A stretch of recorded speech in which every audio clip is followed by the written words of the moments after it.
Recently, scientists made an astonishing discovery that might solve Stonehenge's mystery. They found something hidden deep within the DNA of Stonehenge's sarsen rocks, the huge monolithic ones, and it might reveal why our Neolithic ancestors designed and built this thing in the first place.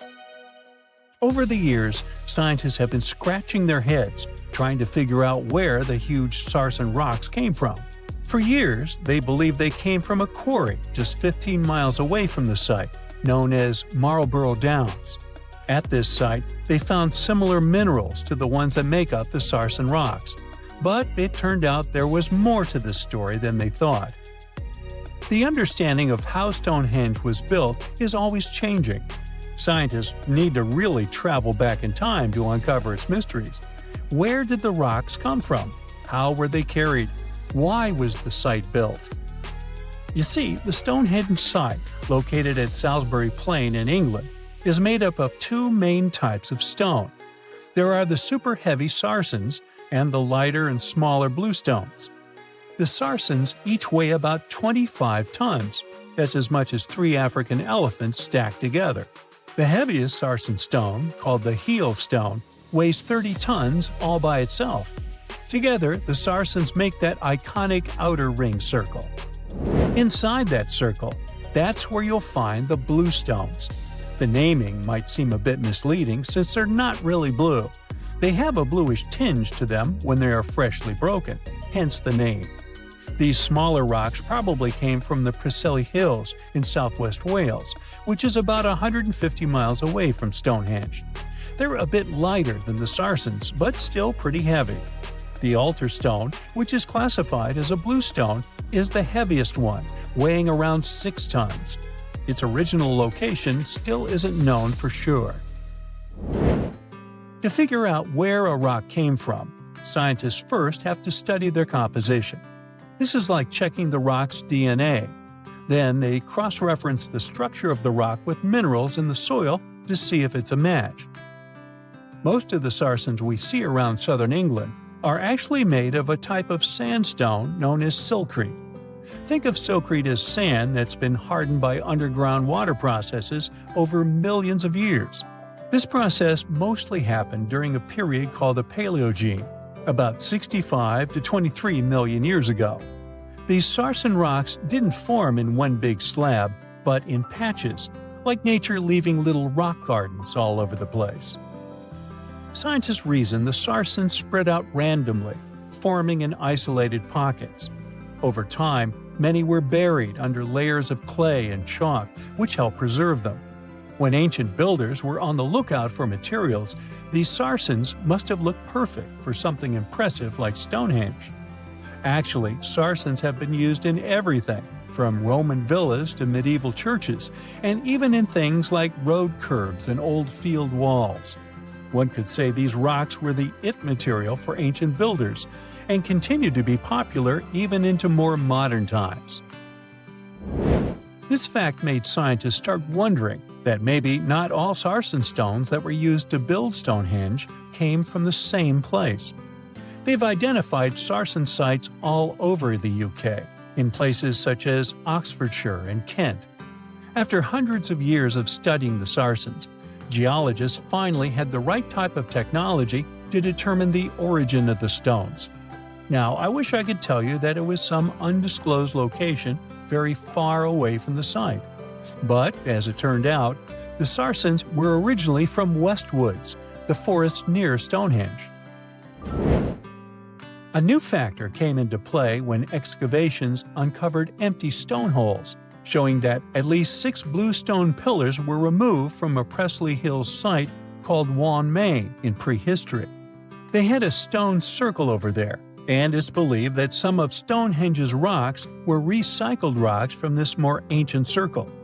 If this is true, it might be that Stonehenge is part of a much larger landscape of ancient sites. If this is the case, then Stonehenge is just the cherry on top of a much larger scale project. Think of it as the sacred centerpiece of an entire landscape of monuments, mounds, stone circles, and things. This is why scientists want to find out where the rocks came from so badly. It could lead to why and how Stonehenge was built. Now, Stonehenge didn't just pop up overnight. It was built in several stages over hundreds of years. It's likely that it wasn't a single unified vision, but more like a big community project that evolved over time. With each generation, the builders brought in their own ideas, creating a stone structure that would last for ages. The first stage was around 3100 BCE. That's when people dug out a circular ditch and likely set up some bluestones as sort of a starter ring. Later, they added the Saracens and even topped some of them with horizontal stones to form those famous arches you see today, also known as the trilithons. These ancient builders had some challenges on their hands. How would they move the rocks? There's an old theory known as the ice road that suggests that the rocks were moved by natural icy pathways that formed during the winter. This way, they could slide the rocks down all the way to Stonehenge. But hey, if we're talking about a distance of over 100 miles, that's not too realistic. Anyways, this theory was debunked because it was warmer back then than it is today.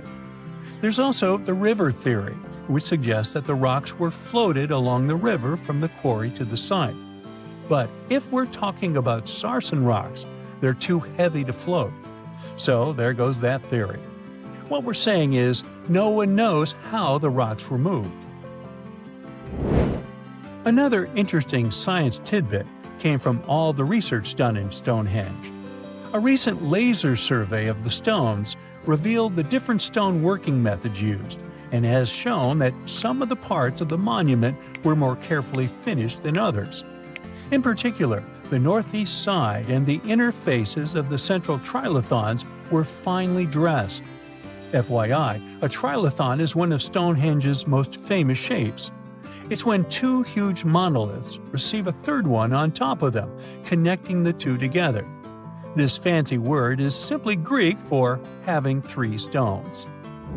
But anyways, the bigger question, and the reason Stonehenge is so famous, is why it was built in the first place.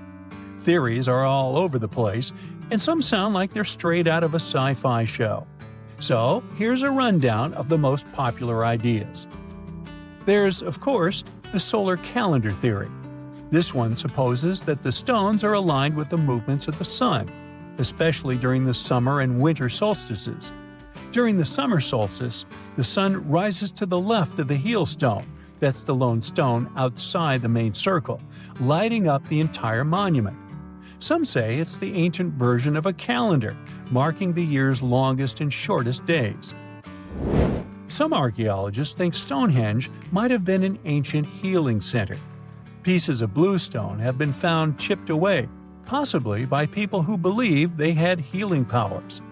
The theory goes that people traveled from all over to come to Stonehenge in hopes of a cure for whatever was ailing them. There's also some speculation that Stonehenge was the place to be. Think of it as an ancient gathering spot. Some evidence suggests that communities from distant areas traveled to Stonehenge for gatherings, feasts, and ceremonies. Studies of bones found near the site show they came from all over Britain, making it a sort of prehistoric meetup location. There's something absolutely massive and deeply unsettling hiding right next to Stonehenge. More than a dozen giant pits carved into the ground. They're all spaced with eerie precision and form a perfect circle, more than a mile wide. For years, nobody could explain them. They were too big to be animal traps, too organized to be natural sinkholes, and way too deliberate to be random.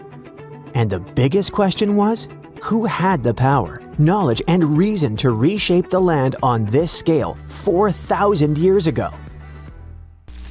So these pits surround a place called Durrington Walls, a huge Neolithic settlement just a short walk from Stonehenge. Archaeologists now say humans dug them around 2500 BCE, during the late Neolithic period, when people supposedly lived simple farming lives without metal tools, written language, or modern math. Each pit stretches about 30 feet across and plunges roughly 15 feet down, and together they form an almost flawless ring. To prove the pits weren't natural, scientists went full detective mode. They drilled soil cores and tested the dirt itself, including microscopic traces of ancient DNA and something called luminescence dating, which tells you when the soil last saw sunlight. Every test pointed to the same answer.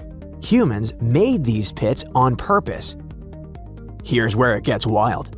The pits weren't dug randomly as people moved along. They were laid out as a single unified project.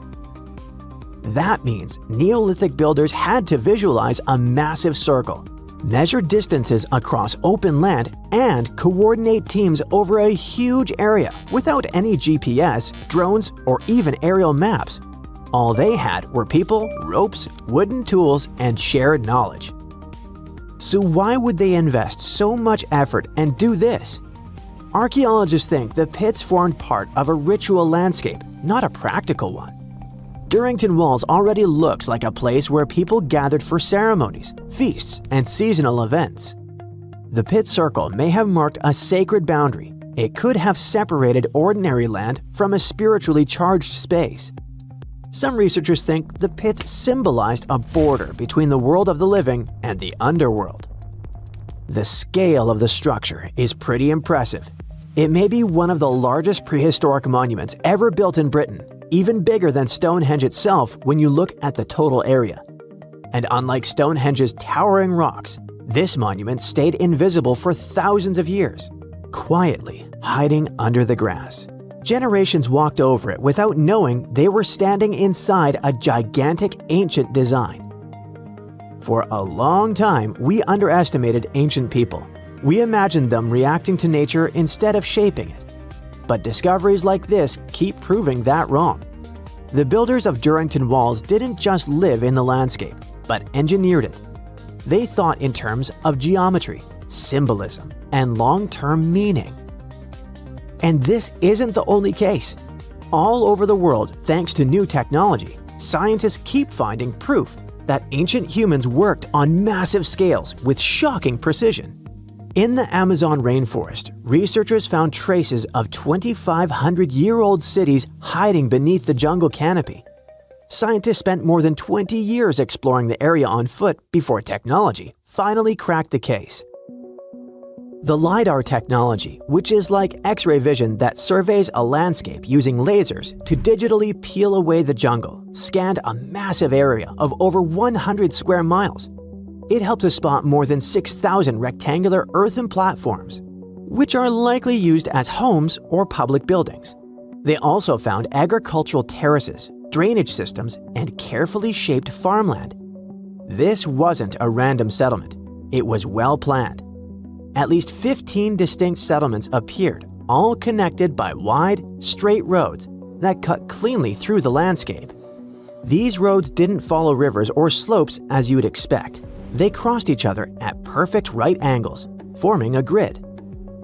The researchers believe people from the Quillamope and Upanu cultures lived there between about 500 BCE and 300 to 600 CE.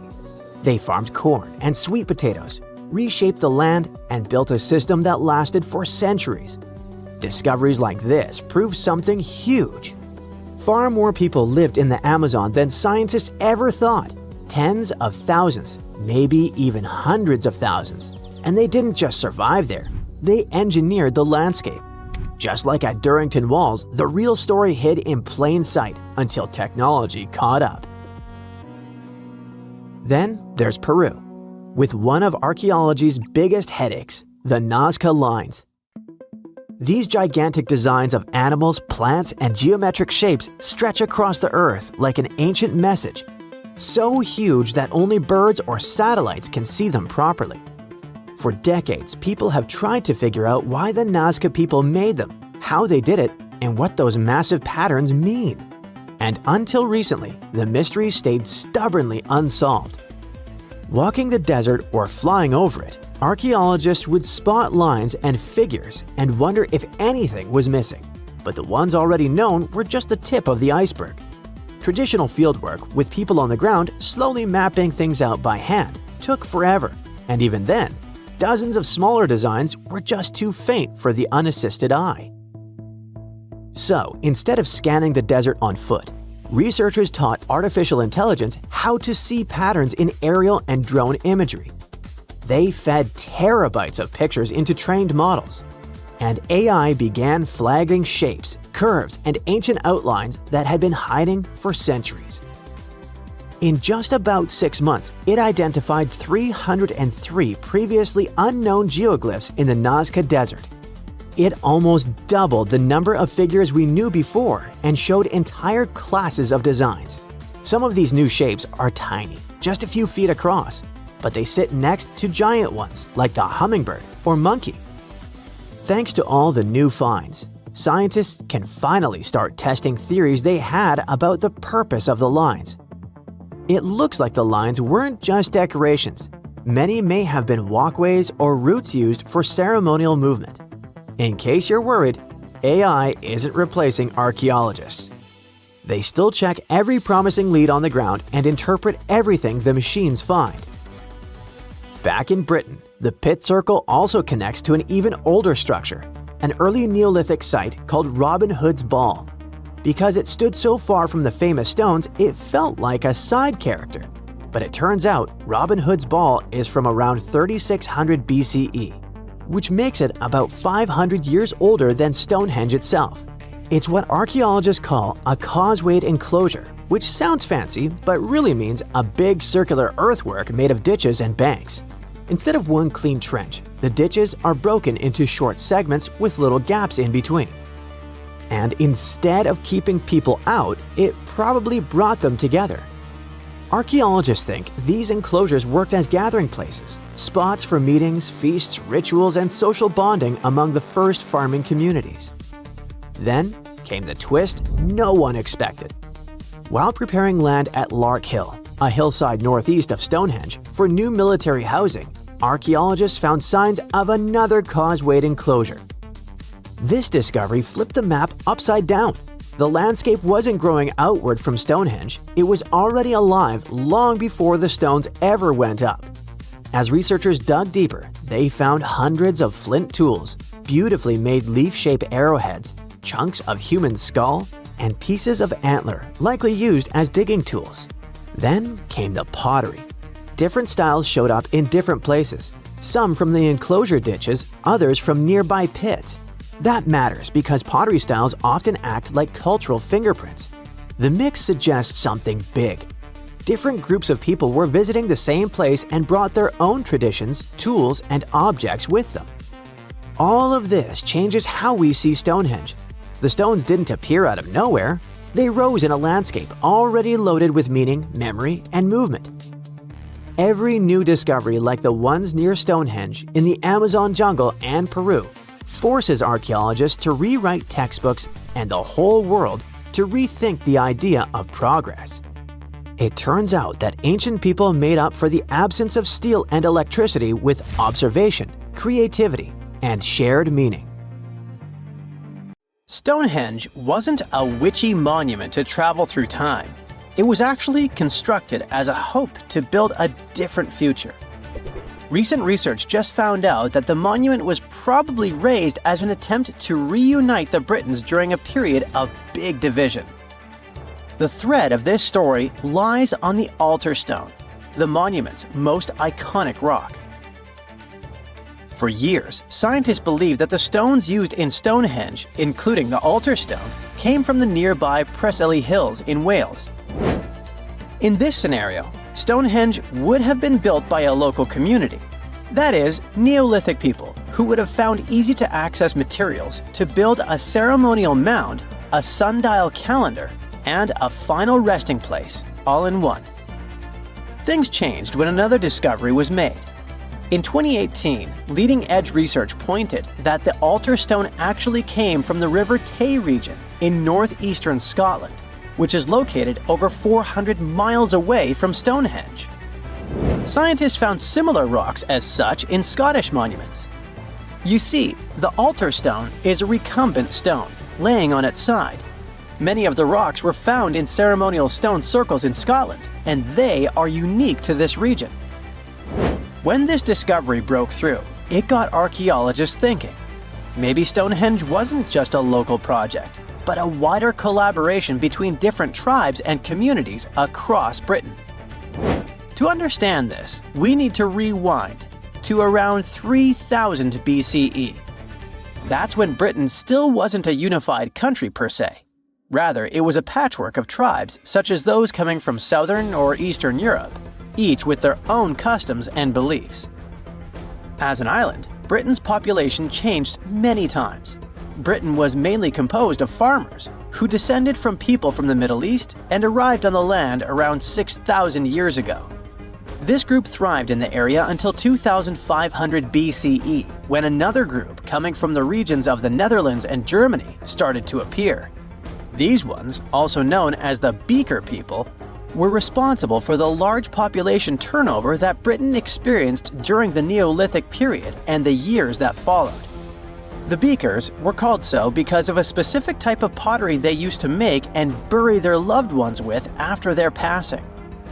It's possible that the original dwellers of the land didn't like it that their land was being repopulated. And what researchers suggest is that Stonehenge was this attempt to reunite the original Neolithic farmer population and regain some type of identity control over their land. They would have invested a lot of time and energy in bringing the altar stone all the way down from Scotland, without the help of wheel technology, for example. You see, the wheel had already been invented in Lower Mesopotamia, but since there was no Wi-Fi at the time, the Brits weren't aware of this technology until much later on.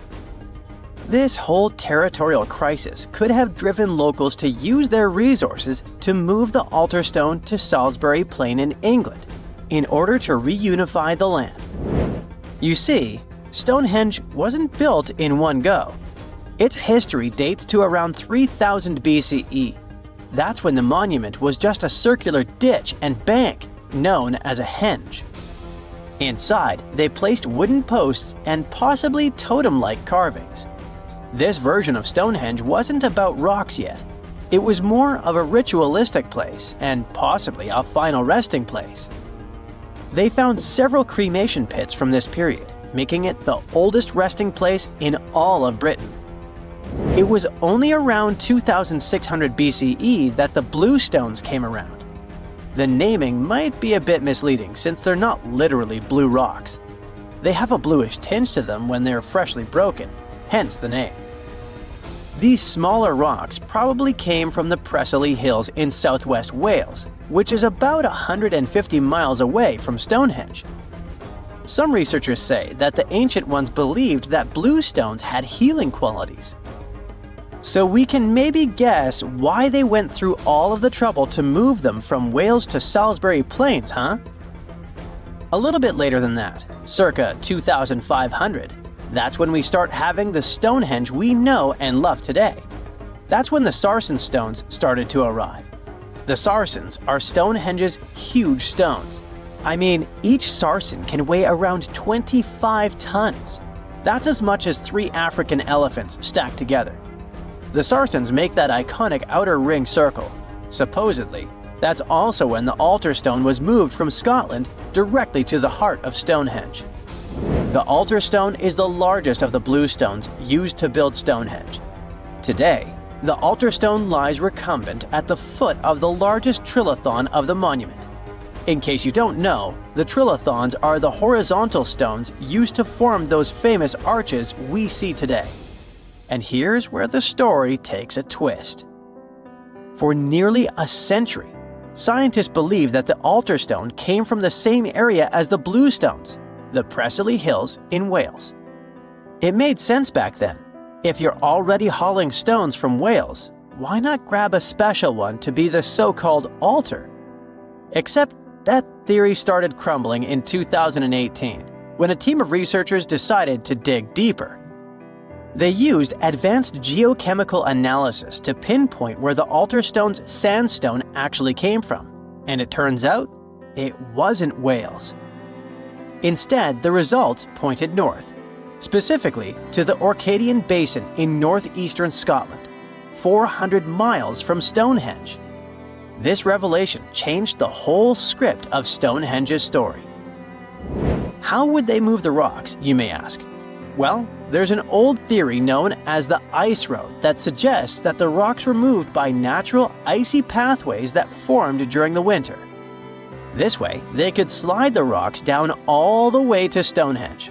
But hey, if we're talking about a distance of over 100 miles, that's not too realistic.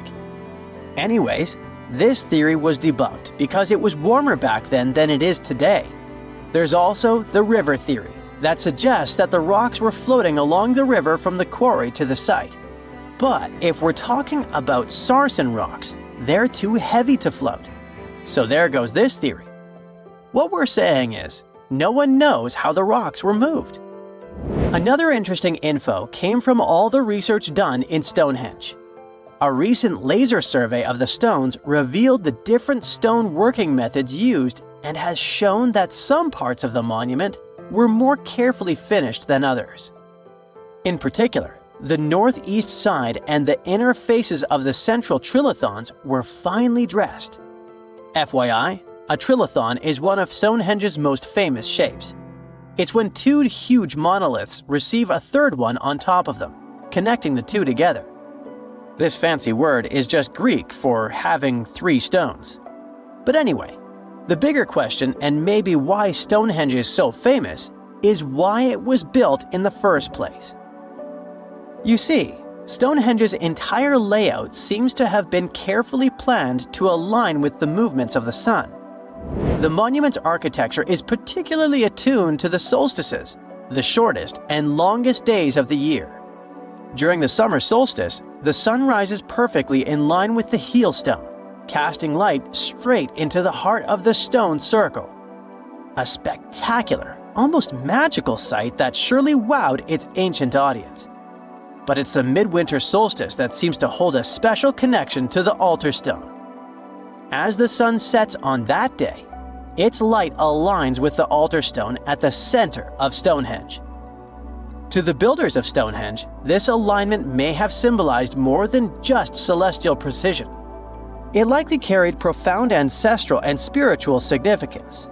The altar stone, illuminated by the setting sun, could have been seen as a bridge between worlds, connecting the living with their ancestors, the earth with the cosmos, and the present with the eternal.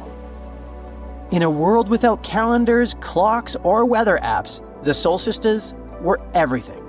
They marked the rhythm of life, guiding agricultural cycles and spiritual rituals alike. So Stonehenge wasn't just about the stones or the people who built it, but perhaps a way to honor their ancestral roots in an ever-changing world. Stonehenge took approximately 20 million man-hours to build. For comparison, an average human doesn't live much over 700,000 hours. This is Jack, one of the first builders of Stonehenge. Let's say Jack lived to be 80 years old, which is extremely improbable, but it makes it easier for me to crunch the numbers, thanks. If Jack had spent his entire life, from age 0 to age 80, working on the Stonehenge project, it would have required approximately 28.5 generations of people doing the same thing to complete it. That's next to impossible. To make it more plausible, let's multiply that by 2. After all, Jack wouldn't want to dedicate his entire life to moving stones, and he didn't live to be that old. Thus, we arrive at around 57 generations needed to build Stonehenge. That's not enough room on the screen for me to introduce John, Jack's great-great-great-great, you get the drift, grandson. So it all began around 5,000 years ago with just a simple circular earthen bank and ditch. Fast forward to around 26,000 BCE, and the builders replaced that initial structure with a complex arrangement of wooden posts and brought in around 80 dolerite bloom stones from Wales, which were rearranged at least 3 times. Then, a few hundred years later, they added those massive sarsen stones, each weighing around 25 tons. These enormous sandstone blocks were transported about 19 miles to create a continuous outer circle, with 5 trilithons, 2 upright stones topped with a lintel, forming a horseshoe shape inside. It was a millennium-long building process that demanded years of hard work. So, people must have lived nearby, right? But how would they have found shelter back then? Today, we have houses for builders on site, small accommodations that serve as temporary housing. But structures like this definitely didn't exist when Stonehenge was constructed. Did they? Well, actually, they existed, and some recent archaeological digs near Stonehenge prove it. Archaeologists found this Stone Age eco-home, which is a huge deal since it's one of the earliest settlements in the area. This newly uncovered Mesolithic home dates back to around the year 4300 BCE. Let's take a closer look at this house, shall we? Now, for the walls, people back then used a large fallen tree, its trunk to be more precise. These wooden walls were reinforced with flint, and they even lined the pit left by the uprooted tree with cobblestones. To create the roof, they opted for animal hides, which sounds like a wise choice. They must have provided protection against the unpredictable weather of the British Isles. Now, you might be wondering, the weather in Britain is indeed unpredictable, and it has been that way since time immemorial. So, how did the builders manage throughout most of the year, particularly during the winter months? Well, the answer is simple. There was a hearth on site, which isn't surprising, but the system they employed was quite ingenious. A hearth inside the house would have posed too great a risk, yet bringing hot stones into the dwelling was perfectly safe. While they were hot, they couldn't ignite the building. So they used these stones from the hearth as a heat storage system to keep warm at night. And as a final touch, they even incorporated various stones for decoration. They didn't exactly get a Pinterest house, but it added a touch of elegance for sure. And if you think this discovery is merely about the houses, think again. It significantly changes our understanding of how people lived during that time. This discovery places them in an important prehistoric setting right at the start of the Neolithic area, sparking some interesting questions about whether these early folks could be related to the people who built Stonehenge. But there's a big worry. Experts are concerned that this significant find, along with other buried archaeological sites, could be at risk if the authorities go ahead with plans to build a tunnel to reroute the A303 away from the World Heritage Site. Sure thing the house the scientists found wasn't in perfect shape, and it lacked some crucial elements people use for living. Some of them decayed over time, while others were simply absent. So the scientists took 20 tons of chalk, 5,000 hazel rods, and 3 tons of straw, and used all this to recreate the 4,500-year-old design houses. These new buildings are located close to Stonehenge, which is incredible since in this area, planning permission for even a new cowshed is problematic. So, what are these houses like? Well, first off, there are 4 of them, and they're oval-shaped. They're built on the foundation of real houses that stood there about 4,500 years ago, just around the time the Stonehenge Eco House was going up. The houses aren't very big, they're single-room structures. When it comes to dimensions, it was straightforward to estimate since we could gauge the size of the roof and the height of the walls based on the foundations. Each side measures about 16 feet. However, the roof structure remains a bit of a mystery. There were a few differing thatching techniques back then, so pinpointing the exact method used for these dwellings is kind of a guessing game. For now, we think it involves knotted or tied straw carefully secured onto a hazel-woven frame. When fires are lit, the smoke from the hearth wafts up through the thatched roof.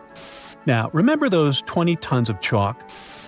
That was needed for the floors and walls.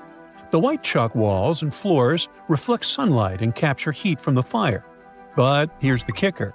The builders encountered a challenge because the ground was so waterlogged that some of the chalk floors took weeks to dry out. By the time they should have been bone dry, they were still as sticky as chewing gum.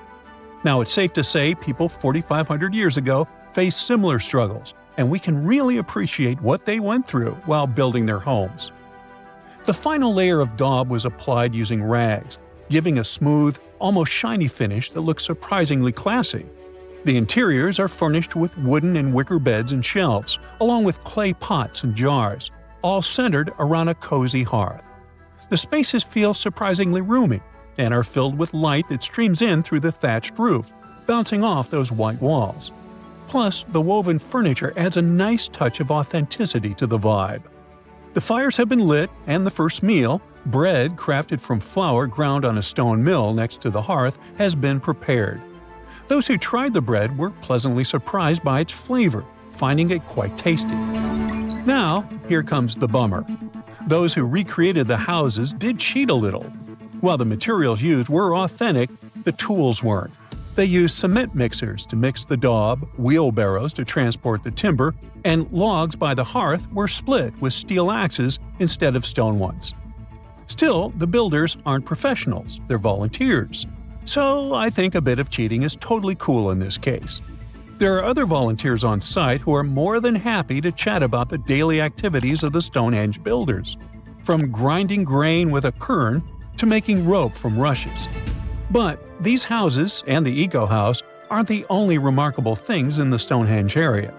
Some years ago, archaeologists uncovered a burial site close to Stonehenge that predates the monument itself. This Neolithic long barrow, dating back approximately 56 to 5,700 years, likely contains the remains of some of Britain's earliest inhabitants. The burial site was identified through aerial images that revealed its distinct shape beneath the crops. Salisbury Plain is rich with ancient sites, including Stonehenge, various mounds, and monuments. The area has remained undisturbed over the centuries, which is likely why so many ancient structures are still intact. This discovery also shows a significant shift in human lifestyle during that era, marking a transition from a nomadic existence to settled farming and animal husbandry, much like the Eco House itself. The long barrow in question measures about 85 feet long and 65 feet wide, though much of its above-ground structure has been lost to farming over the years. If this site is like others in the vicinity, it contains the remains of 30 to 50 individuals, along with cow skulls, which were significant to those early communities.